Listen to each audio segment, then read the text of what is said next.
All right. It is 12:30 Eastern by my watch, and let's go ahead and get going. Good morning and good afternoon, everybody, depending on where you are. Thank you for joining our first session of today's NASS 2021. Wow, what year are we in?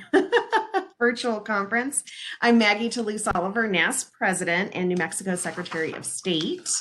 And I would like to welcome, I'd like to welcome CISA's Acting Director, Brandon Wales. As Acting Director, he is responsible for managing CISA-wide policy initiatives and ensuring effective operational collaboration across the agency.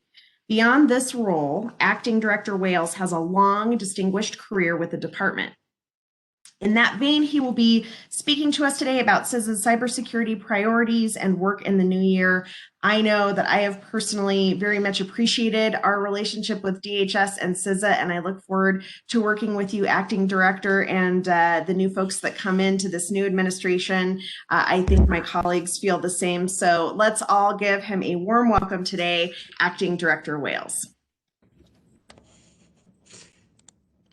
Secretary Oliver, thank you so much for those kind words, and thank you to all the secretaries for the opportunity to speak today regarding the federal government's election security efforts in 2020 and our future priorities to secure our election infrastructure. This work didn't end in 2020 and will continue long into the future. As Secretary Oliver said, I'm Brandon Wales. I'm currently the Acting Director of CISA. I've been with the agency and with the department for long enough to see the growth in this community and how seriously all of you have embraced security. While the new Biden administration is working diligently to get their team in place at DHS and at CISA, and I expect that they would like to speak with you all soon, today I can absolutely commit that election security will continue to be a top priority for this agency. And our support to you will remain steadfast for the upcoming election cycle and as I said, long into the future. The work that you and other election officials nationwide did the last 4 years was truly incredible. And I want to start by just saying thank you. It was a challenging and tough environment, but across the board, we were awed by the efforts that you and your local election officials took to administer the 2020 election, grappling with the global pandemic and still managing to enhance the security of your systems. I hear frequently from my staff across the country about the value of the partnership that we have formed over the last couple of years and the tireless work that you've put in to maintain that relationship. Your dedication and professionalism was absolutely impressive. And I speak for the agency, and I certainly speak as an American when I say I appreciate the importance of the role that you and your colleagues serve as stewards of our democracy. I want to recognize right off the bat that our partnership has not always been smooth or easy, and there are likely some of you that still may have some trepidation about the relationship with the department and with CISA. But I want to make sure that you understand who we are at CISA, what our job is, and ensure that you know that we will stand with and we stand by to assist you. CISA sits in the middle of several different security communities. We partner with security researchers, we partner with the law enforcement community, the intelligence community, the private sector, state and local governments like yours. And these partnerships are meant to help us build a picture of what is important to our national security, what is important to our homeland security, and what are the risks environments that we are facing. And to tell you that you are important is somewhat unnecessary. You're charged with administering the critical functions that really define us as a democratic nation, and that is just absolutely essential to our way of life. And the recognition that your systems are important to the security of this country and that their availability and integrity could be at risk from our adversaries was the reason for the designation of the election infrastructure sector as critical infrastructure 4 years ago. And since that time, you have challenged us to continually improve the support that we provide to you and other critical infrastructure sectors. And our role, as I said before, is to support you in protecting and building resilience in that infrastructure. And that partnership works both ways.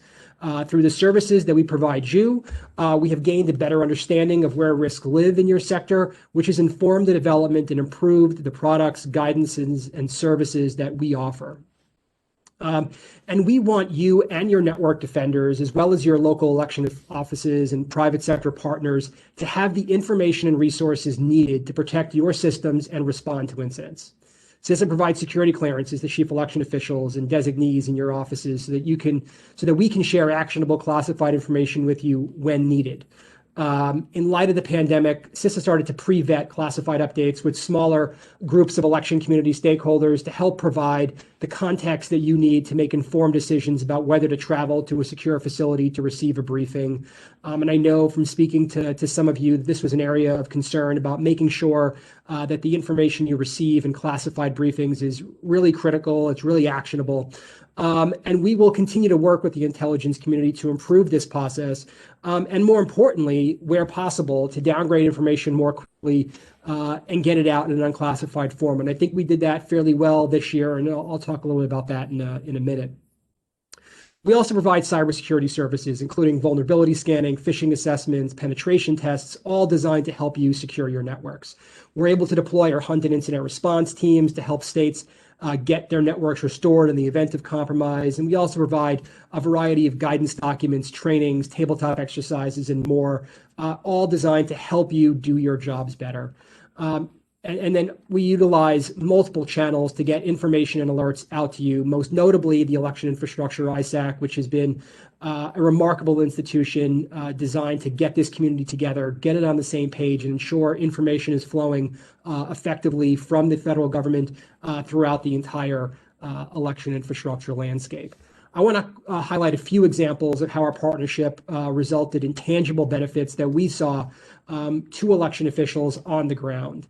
At the start of the pandemic, and with the assistance of NASS and the feedback and close coordination with the Election Assistance Commission and the entire government and sector coordinating councils, CISA supported the stand-up of a joint COVID-19 working group to develop more than 15 different guidance documents to help election officials and offices manage risk as they made decisions about how to administer elections during a pandemic.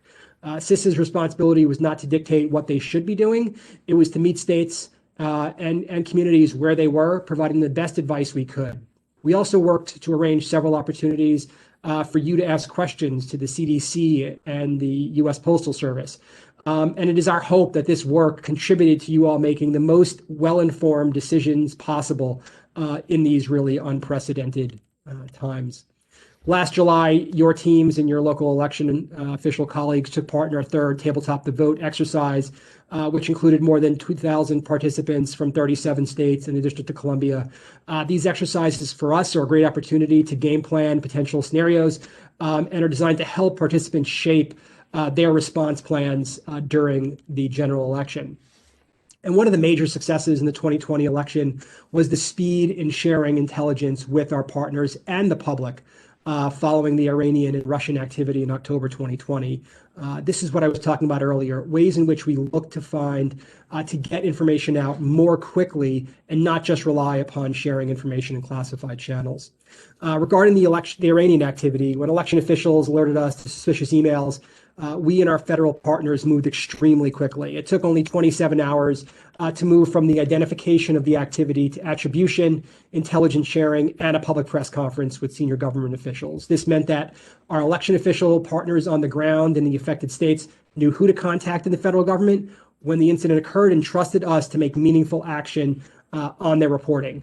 The relevant federal officials and private sector partners were positioned to rapidly ingest the information, analyze it, look at the findings, come up with conclusions, determine attribution to a known threat actor. Our intelligence community partners were available to quickly declassify relevant information, and CISA had a process in place to rapidly brief the election community prior to public release of information. And then, as I mentioned, senior national security officials recognized the importance of authoritative sources quickly alerting the public about the nature of the ongoing threat. This, to me, and hopefully to you, signals strong evidence that the systems and processes that we collectively put in place over the last 4 years, since 2016, are working and working as designed.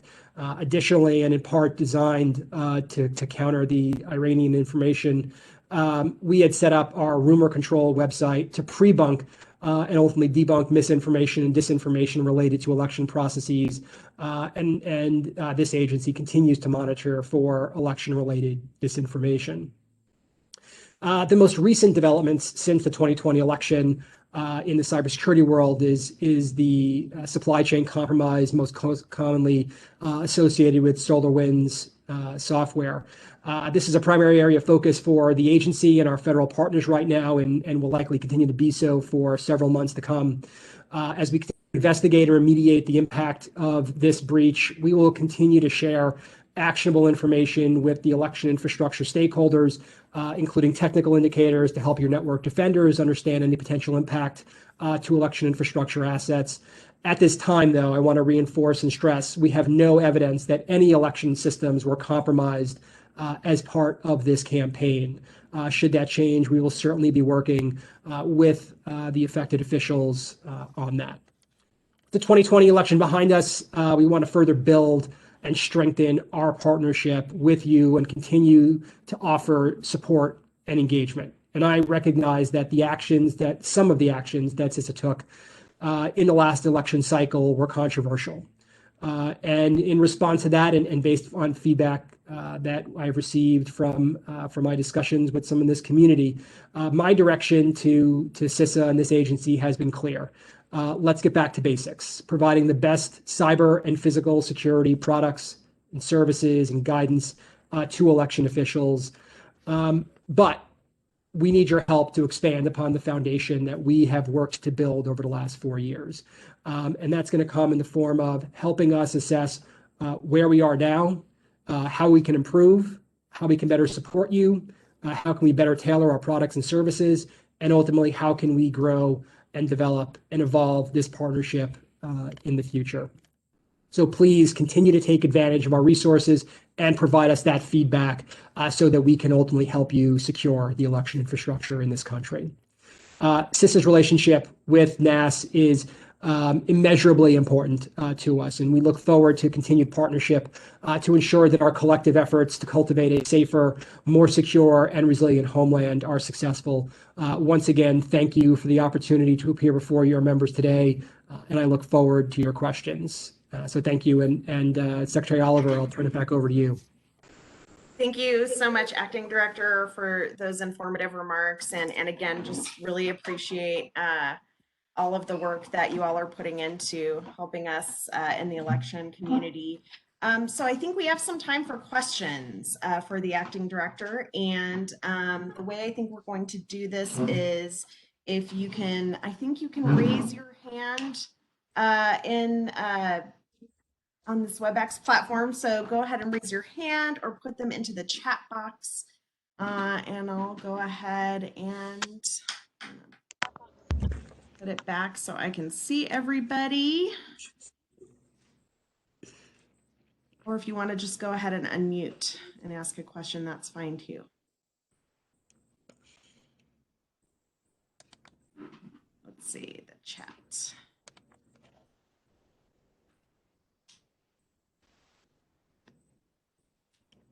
Anybody? So, Secretary Oliver, there's a couple. Yeah, go ahead.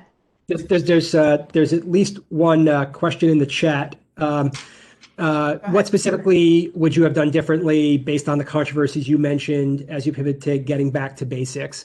And I think that's an area that we're looking at now, particularly in the area of the agency's role when it comes to countering disinformation and misinformation in the election context, but more broadly as we look to establish our programs related to disinformation and misinformation. I think that this agency has long benefited from broad bipartisan support in this country and with our colleagues on the Hill. And I think that future political leadership will not want to jeopardize that. And so I think we need to look at the appropriate role that CISA plays when it comes to countering disinformation, how we can focus on the security aspects where we have the broadest authorities, responsibilities, and ultimately expertise. I think that personally, and I obviously will be making recommendations to the future political leadership here in CISA and at the department. But questions related to election administration really are kind of beyond our writ. We do want to help states and local communities as they are putting in place new procedures, do so in as secure and resilient way possible. But ultimately, they're the ones who are going to make those determinations about what is the most appropriate election, the appropriate way of administering elections in their communities. So we want to meet them where they are. That's been our guiding approach. I think we need to make sure we reinforce that and try to put our head down, focus on improving the cybersecurity of your systems, helping to improve the physical security of your sites. And I think if we do that, we will continue to maintain the degree of support and commitment from our partners like you that we need to be successful. Thank you. Any other questions? And that might have gone just to you, Acting Director, because I'm glad you yes, that in your chat. I did notice now. It says privately, which is why I did not use the name of the person who asked. I'm not the most tech savvy among this group, but I was like, what am I missing? I actually have a question, Acting Director. So I'll just take my personal privilege and go next. And I don't, this is probably to the extent that you can provide an answer, I'm sure you're going to have to be very diplomatic and say what you can and not what you can't. But I know for a lot of us, for all of us, after, a few weeks after the election, hearing about the SolarWinds hack was deeply concerning for obvious reasons. And, as far as the election community goes, at this point, our level of awareness is that we don't know, but probably it hasn't impacted the systems that we use or, that we directly interface with. And so I guess my question for you is, are you able to talk about where the intelligence community and where DHS is in sort of determining the extent of that particular attack and whether it still may have the potential, however unlikely, to look as though it may have impacted our systems? Sure. So I'll say a couple of things on SolarWinds. The first is based upon the best available information we have from our response to this incident, as well as from what the intelligence community has provided. We believe that this effort was designed to be a long-term intelligence gathering operation, largely designed to compromise and gain access to sensitive but unclassified communications, primarily housed in online Microsoft Office 365 cloud environments from its victims. As I've said publicly, SolarWinds was one of the ways in which the adversary was able to gain access to networks, but it was not the only mechanism. They used a variety of other, in some cases, more traditional tools like cyber attacks like password spraying and brute force attacks, and then some other ways of targeting through resellers and managed service providers. Second, the best information we have on actual victims is coming from two sources. One is the private sector, namely cloud-based providers who can see some of this activity in their cloud-based environments. And where they have seen that, they have provided that information to the actual victim. So if you were a victim that was confirmed by one of these private sector cloud-based providers, they would have already told you. The second way is victims are identifying themselves based upon using the information that CISA has provided in a number of its alerts for how to look for evidence of this activity on a compromised, on a compromised SolarWinds device, or using some of the tools that we have provided for how to look inside your Microsoft Office 365 environment. This is an area where we do not, where the intelligence community does not have good information on all of the victims. That information is really best found at the victims themselves, looking inside of their networks.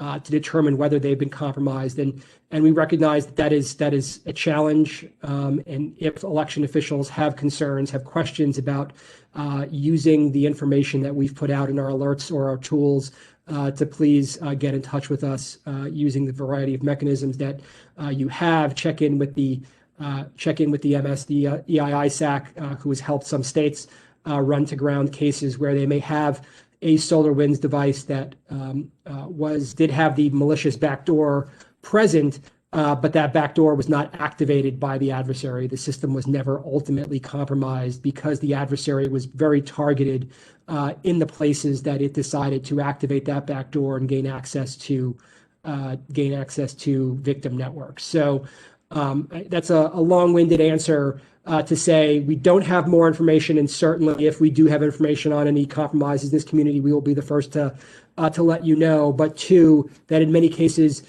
you would already know, or your teams already have the means by which to look to see if they have been you have been compromised to date. And hopefully, as we've shut down some of these initial infection vectors, and hopefully thanks to a lot of work that you all did over the last several years to improve your cybersecurity, patch your systems, put in place multi-factor authentication, all of those tools reduce the likelihood that the adversary can use one of the other initial infection vectors to gain access to your critical systems. Thank you so much, and I appreciated the the extent of the answer. So the questions are starting to come fast and furious now. Hopefully, we can get to every one of them in the next 10 minutes. Secretary Warner asked, Acting Director, is there an unclassified organizational chart that you can share with us? Yep, I'll have a member of our Election Security Initiative share that with NASS so we can get it out to all of your members. Okay, thank you so much. And then Secretary Ardwin from Louisiana asks, when can we as chief election officers expect a briefing on misinformation and disinformation from foreign sources leading up to the November election? I know we got some of that leading up to the election, but is there going to be I think, sort of a post facto briefing? Yes. So one, I'll talk to our team to see about arranging maybe for a classified briefing on the disinfo and misinfo. That may be a good source. I think we will likely be able to do that in the next few weeks. I think, as many of you know, under a executive order that was signed a few years ago, the intelligence community has to develop a report that looks to identify efforts by foreign actors to influence or interfere in each election cycle. And then DOJ and CISA and the department, and we're working with the FBI, put together a companion report 45 days later that looks to see whether any of that activity had an actual impact on a material effect on the election. So we are working on that second report now. The intelligence community finished their initial report, which is classified, but they will be producing an unclassified version. But we should, and I will commit to making sure that we work with the intelligence community and the team to get you a full brief on that 1A report at the appropriate classification level, so that you can have a sense of what was out there.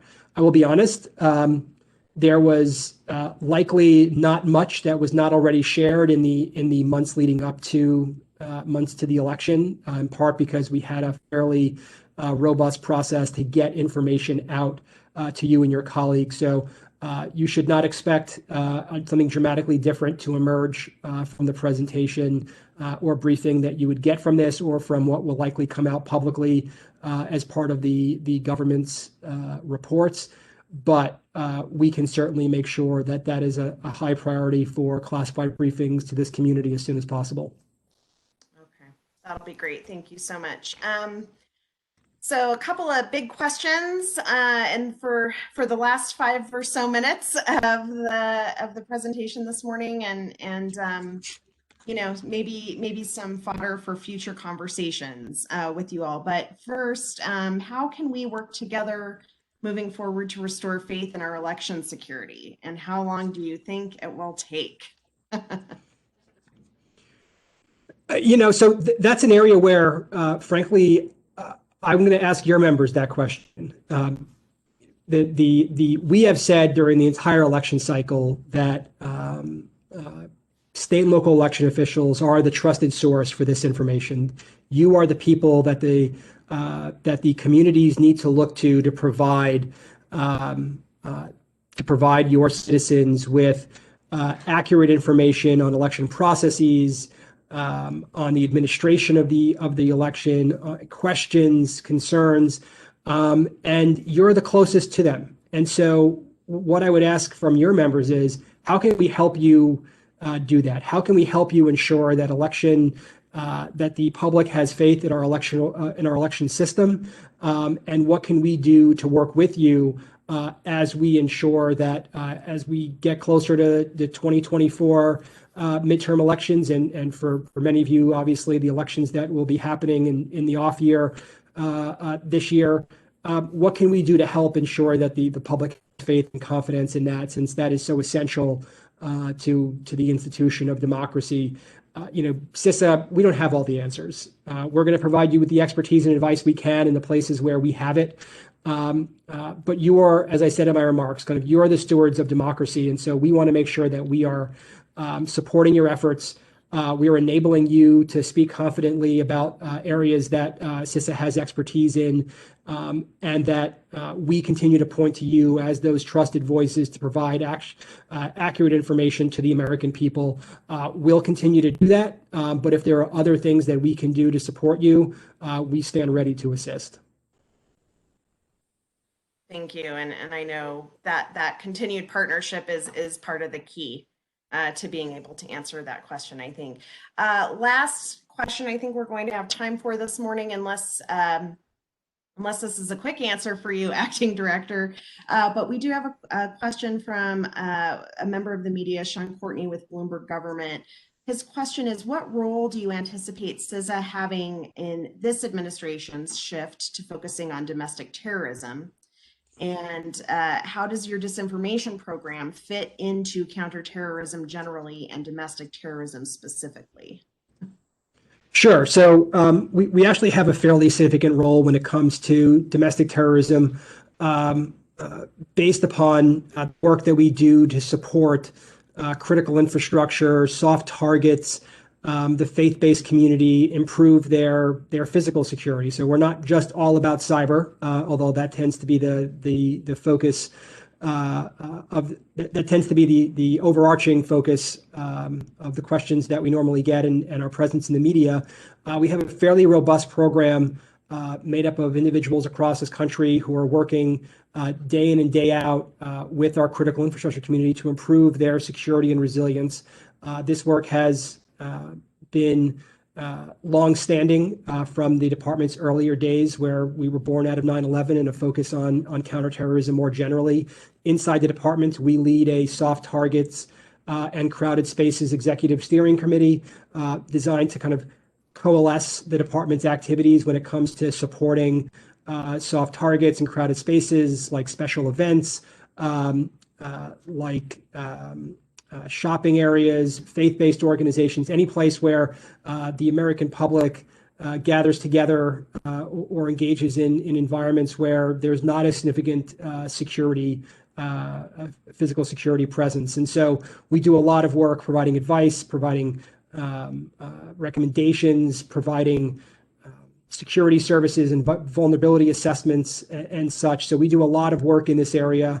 A number of the secretaries of state and local election officials took us up on requests to provide vulnerability and site security surveys for places where they either stored equipment or some of their polling locations before election day. So we are intimately involved in this work on domestic terrorism, and it predates the Biden administration. We were doing a lot of this work since the early days of the department, all through the Trump administration, and we will continue to do so. The questions on disinformation are more challenging. This is one of the top issues that I've asked my team to put together some thought pieces on, related to what is the future for our disinformation work based upon what we saw work and not work during the 2020 election cycle, where we concentrated our disinformation campaigns. But we're already engaging with other agencies on disinformation related to other subjects, for example, COVID vaccine. While CISA is not expert in vaccine efficacy and safety, there's a lot of disinformation on there out in the community about that. But we're working with HHS, who is the right agency, and with CDC, who are the right places to actually engage on those topics. So I would say stand by for more information on the future of our disinformation work. But I know from talking to a number of the Biden transition team that they are eager to engage on it. So I would expect more to come in that space soon. Great. Well, we have reached the end of our time, and I really just want to extend to you, Acting Director Wales, our thanks again for being with us. Just like your predecessor, Mr. Krebs, he was always very accessible, took the time, like you were doing here today, to show us the importance of this community and our partnership with CISA and DHS, and it just really means a lot to have you here. We look forward to continuing to work with you, and appreciate your ongoing and CISA's ongoing commitment to making sure that we have the most secure election infrastructure possible. So thank you all very much for being here today, and thank you again, Acting Director Wales. Thank you, Secretary Oliver, and look forward to the continued partnership. Have a good day. Take care, everyone.